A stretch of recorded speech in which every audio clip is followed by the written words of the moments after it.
Yo, I'm on a 17.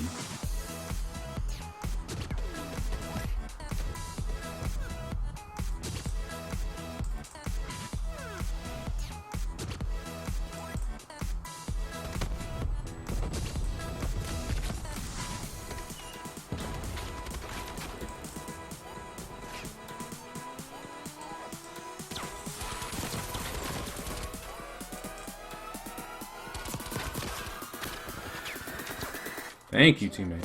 Save my ass.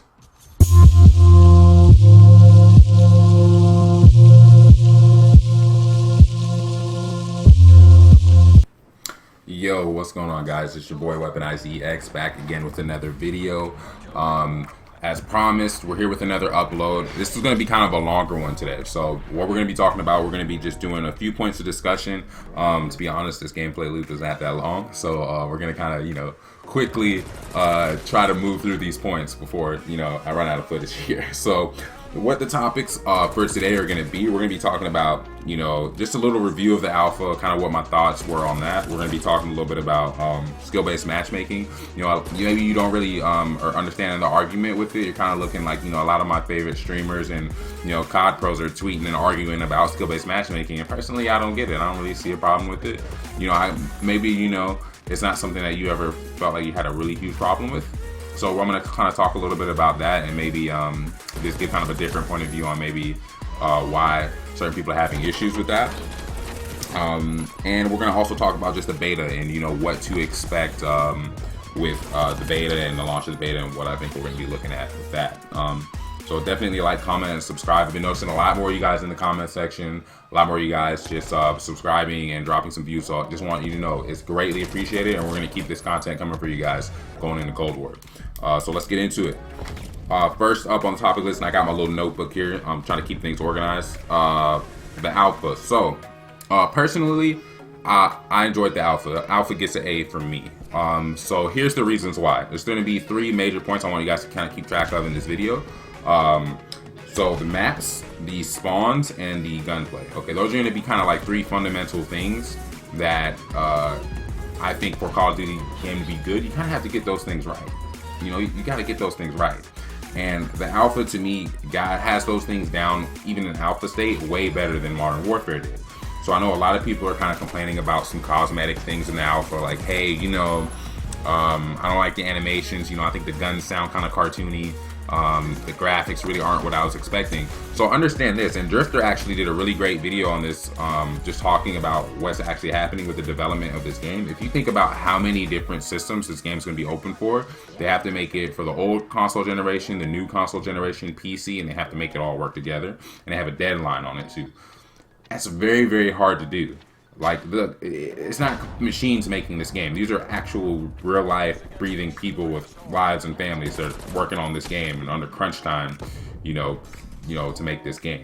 From certain people, who have come out on social media and different videos have said, like, the staff is working their ass off trying to make this game. These people are like working around the clock, plus there's a pandemic on, so maybe they have to work from home. They have different situations going on. So, I say that to say, can we cut them a little slack on how the game looks? This is an actual alpha, and it might be the first time that we've gotten that Call of Duty. The game is not ready, okay? Can we all agree on that? The game is not ready, we know. But the maps flow a lot better. One of the main problems with Modern Warfare being designed for camping was that you would get to these points where you would join maps and almost have to leave, because after a certain point, once people are positioned in certain places on the map, there is no flow. There's no alternate route. There's no way to get around them. The spawns don't flip. So people are just going to stay spawning up in the same positions, and it makes for very stagnant gameplay.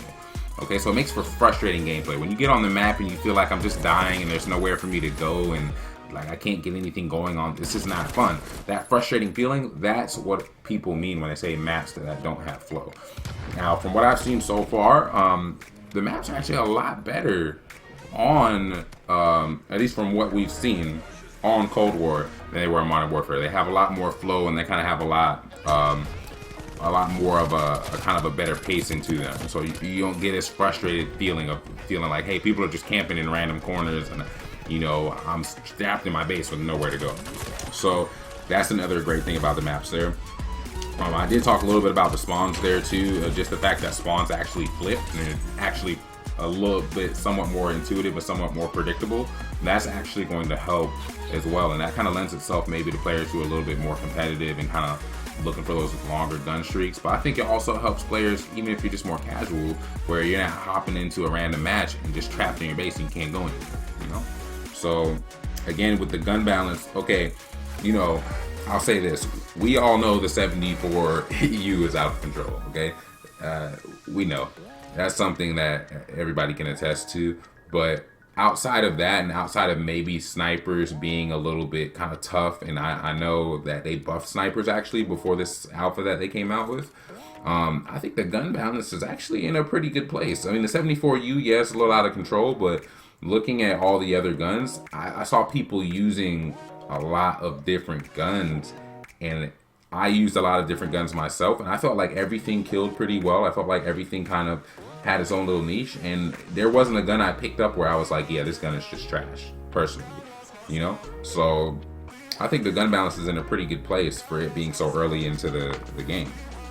So those are the 3 reasons why, to me, honestly, Alpha gets an A for me. I already think it's a way better game than Modern Warfare. I will say this, for a lot of people who are saying, well, you know what, I really don't like the Alpha, it really disappointed me. The reason why I think this game is better, just based off of those 3 points, lest we forget, Warzone saved Modern Warfare.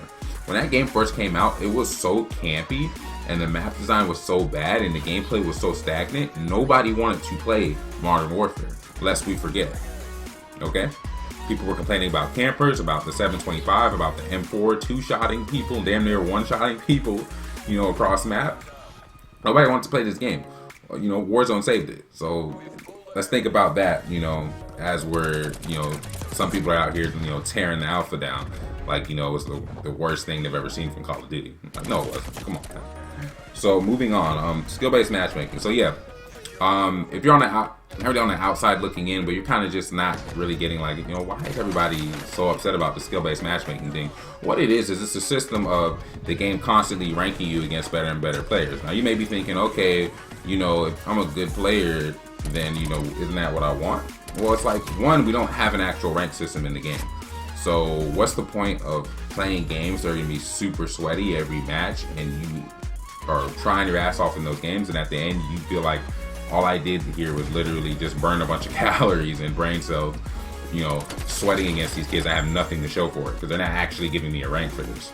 I'm just literally trying my ass off, you know, and after a while it almost feels kind of passive aggressive on the side of the developers, because for the past few Call of Duties, it's just my personal feeling, it almost like they don't want you to be good at the game.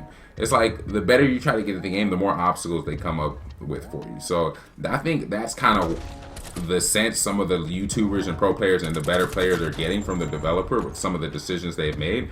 And if it seems kind of strange to you, spend at least one Call of Duty game actually trying to be good at the game and trying to get, you know, better and trying to learn the game. And you will quickly see, you know, why some of the YouTubers and some of the pro players are so upset about skill-based matchmaking and some of the other things that have been put into the game. But with skill-based matchmaking, another problem that people don't realize is it makes it harder to party up with players who are of a different skill level.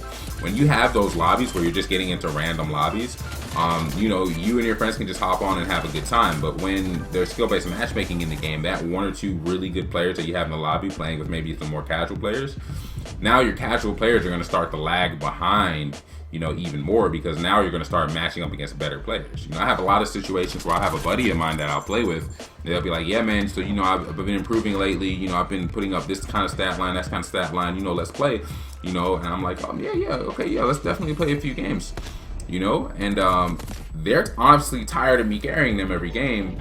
But, you know, we get into lobbies and it ends up in the same situation every single time, because when they play with me, my KD is so high, it forces them to play against players who are better than them. You know what I'm saying? When we party up. So it just, to me, that just, it makes it harder for you to party up and play with people and enjoy the game just playing casually. Supposedly they put this system in to protect casual players from YouTubers dropping nukes or whatever, but to be honest, it's a situation where it hurts everybody, and it hurts the people who are going to be the more invested in your game the most. And that's what kind of ticks people off. The people who are the most invested, more invested in the game, are the people who suffer from skill-based matchmaking, because it creates a harder games for you, and it creates games that are honestly just less enjoyable.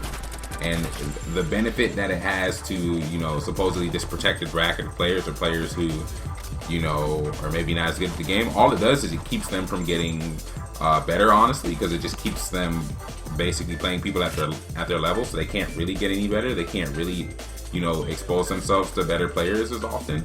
And two, with the random matches or random matchmaking, what it does is it actually shows you when you're improving. This is something I don't think a lot of people have touched on. What it does is, over a course of maybe 10 games, and you're ranking up or matching up against random people, and you can see yourself having more good games than bad games. Maybe you are only going positive 2 out of every 10 games. Then you start going positive 3 out of every 10 games. Then 4, then 5.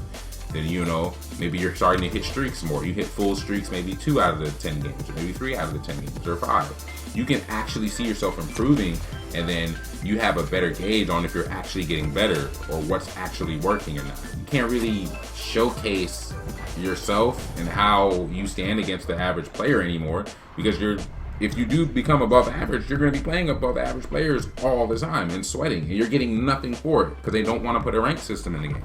They don't want to reward you for being better. They just want you to work harder and almost punish you for being better. And that's why I feel like, yeah, a lot of people are ticked off about skill-based matchmaking. Now, me personally, to be honest, I've enjoyed it a little bit, because I'm weird. I like sweating every match. I came over from Halo, so I like sweating. I like knowing I'm playing against players who are not average. I like knowing when I go into a lobby and I drop 30, 40, 50 kills, that, yeah, these players aren't exactly scrubs. Like, these are decent players that I'm playing against right now. So, me personally, I enjoyed it, but I can definitely understand why some people are upset by it. So that's just kind of my take on skill-based matchmaking. Before we go into the beta, I'm going to bring up 2 more points. You know, Modern Warfare was a juice game, okay? It was a juice game because you could easily, you know, throw on your McDonald's loadout, your M4 and your 725. On every map, there's at least one spot that is just absolutely broken, where if you set up traps and you know, haul up with your overpowered weapons, you're going to have a decent game pretty much no matter what you do. No matter what you know about the game, no matter how much you've studied, you're going to pretty much get a decent game out of it no matter what. And I know that was kind of the idea behind it, was to give players a safe space and give newer players kind of a easier path to get introduced to the game. But what you're doing is you're McDonald'sizing the game. You're making it so that, you know, learning spawns, learning rotations, learning how to actually shoot properly, how to position yourself properly, you're making it so that all of that almost doesn't matter. And now you're giving players who are basically juice players, who are looking for the quickest and easiest and cheapest path to success, more of a chance against players who are actually studying the game and looking for the game to make sense and looking to learn like fundamentals and techniques.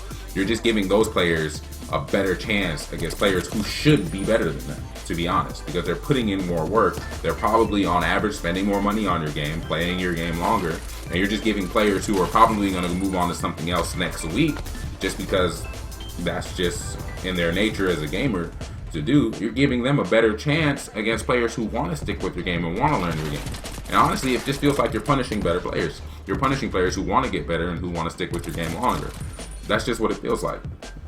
So I'll make that point, and I'll make the point that this Cold War, I believe, is going to be a sauce game. It's going to be a game where it's rewarding people more for having a deeper knowledge of the game and more for knowing the maps, knowing the routes on the maps, knowing how to get out of spawn traps, and kind of giving more of the advantage to players who want to be patient and put the time in to learn how things work on the game and develop actual skill at the game. With the kill times being longer, you know, with some of the movement I think does need to be tweaked, but it looks like movement will be another skill in this game that you'll need to have.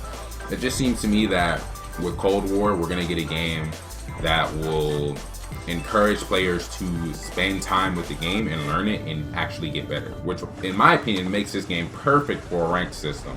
But we're going to go more into that in another video.